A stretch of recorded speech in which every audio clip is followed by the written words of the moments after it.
নমস্কার বন্ধুরা, আশা করি আপনারা ভালো আছেন। আমি রুমা রেসিপির ব্লগসে আপনাদের অনেক অনেক স্বাগত। আজকে আবার আমি একটা নতুন ভিডিও নিয়ে চলে এসেছি। আজকে পুরো সম্পূর্ণ একটা নিরামিষ ভিডিও দেবো, লাউ এর ঘন্ট। নিরামিষের দিন আমাদের যেগুলো খেতে ইচ্ছে গরম পড়ে গেছে, গরমের সময় পেট ঠান্ডা করার জন্য লাউটা উপযুক্ত সবজি আমাদের।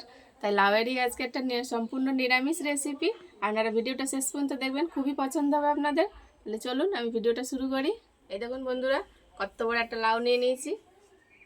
এটা ওর দু রকমের লাউ হয়, একটা লম্বা আর একটা গোল। এটা গোল ঠিক না, এটা ঘটের মতন দেখতে। এই লাউটারই আজকে আমি রান্না করব। তাহলে চলুন লাউটা কেটে নিই। একদম টাটকা তাজা লাউটা। বাবা, এত বড় লাউ আমি কাটতে পারছি না, গুটি ছাপিয়ে যাচ্ছে।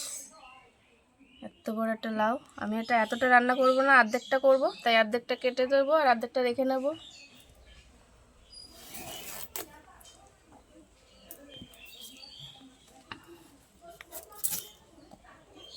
লাউয়ের খোসাগুলো কিন্তু ভাজা খাওয়া যায়।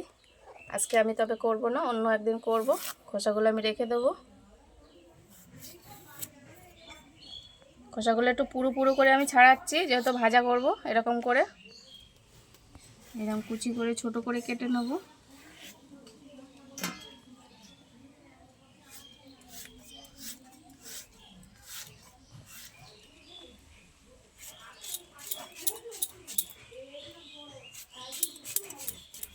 আমার লাউটা কাটা হয়ে গেছে, অর্ধেকটা কাটার আগেই অনেকটা হয়ে গেছে। তাই এইটাও আমি রেখে দেবো, এটা আর লাগবে না আমার। খোসাগুলো আমি অন্যদিন ভাজা করব, তার জন্য আমি রেখে দিচ্ছি।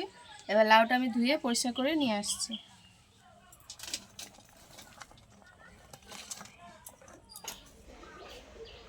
আমি কড়া গরম বসে দিয়েছি, দিয়ে দেবো সরষের তেল।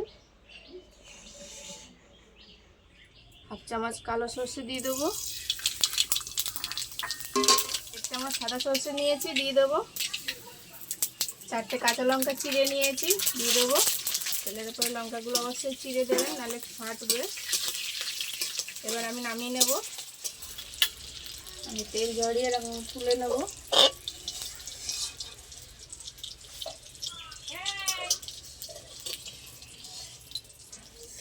আবারও অল্প করে সরষের তেল দিয়ে দেবো। এবার তেলের উপর আমি লাউটা দিয়ে দেবো।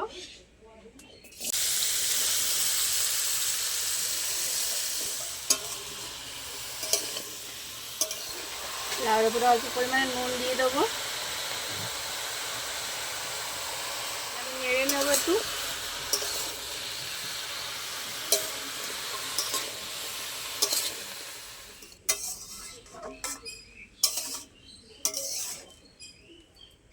আমি এতে জল দেব না, নুন দিয়েছি, এতে অনেক জল বেরোবে লাউয়ের থেকে। এবার আমি চাপা দিয়ে দেবো।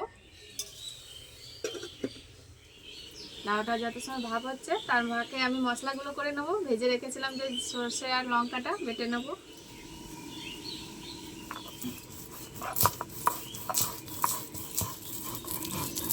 সর্ষে এইভাবে ভেজে দিলে তরকারিতে একটা দুর্দান্ত স্বাদ আসে, একটা ভালো ফ্লেভার আসে।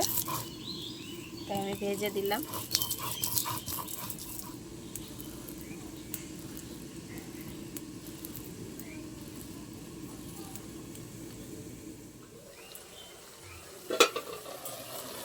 লাউ থেকে কতটা জল বেরিয়েছে, আমি একটু জল দেইনি। এই জলেই আমার লাউটা ভালো ভাপ দেওয়া হয়ে যাবে। এখন একটু বাকি আছে, আবার নেড়ে ঢেকে দেবো। আমি এখানে 2 চামচ গোবিন্দভোগ চাল ভিজিয়ে রেখেছিলাম, বেটে নেবো একসাথে।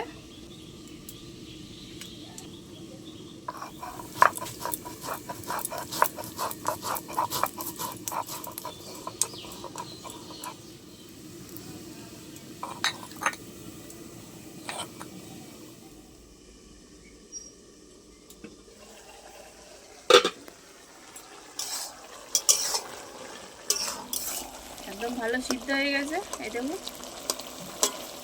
এবার আমি একে একে মশলা সব দিয়ে দেবো। বেটে রাখা সর্ষে আর লঙ্কা দিয়ে দেবো। দেবো চাল বাটা।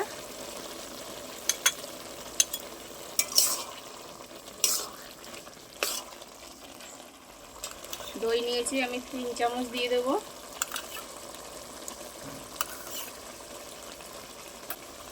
দেবো অল্প পরিমাণে চিনি।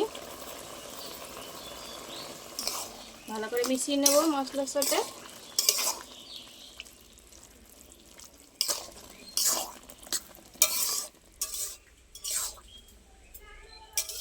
এবার আমি এটা নামিয়ে নেব, অনেকটাই শুকিয়ে গেছে জলটা।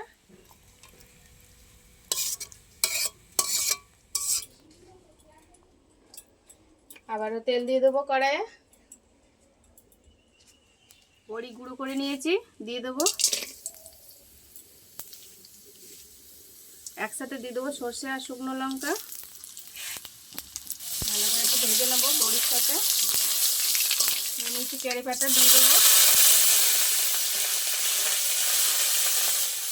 ফোড়নটা ভালো ভাজা হয়ে গেছে আর কারি পাতার একটা ভালো গন্ধ বেরিয়েছে।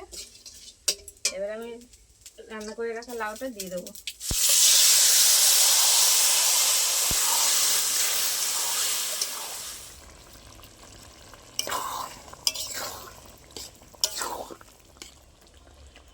একটু ঘি দিয়ে দেবো নামানোর আগে।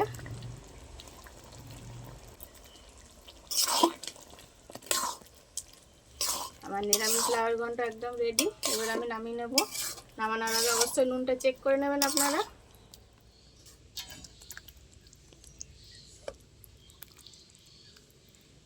ভিডিওটা শেষ পর্যন্ত দেখার জন্য অনেক অনেক ধন্যবাদ। আর সব দিন তো রিচ খাবার ভালো লাগে না, হালকা পাতলা যেদিন খেতে ইচ্ছে করবে অবশ্যই আমার এই রেসিপিটা ট্রাই করে দেখবেন। দেখা হচ্ছে আবার নতুন ভিডিওর সাথে। তত সময় ভালো থাকবেন, সুস্থ থাকবেন। টাটা।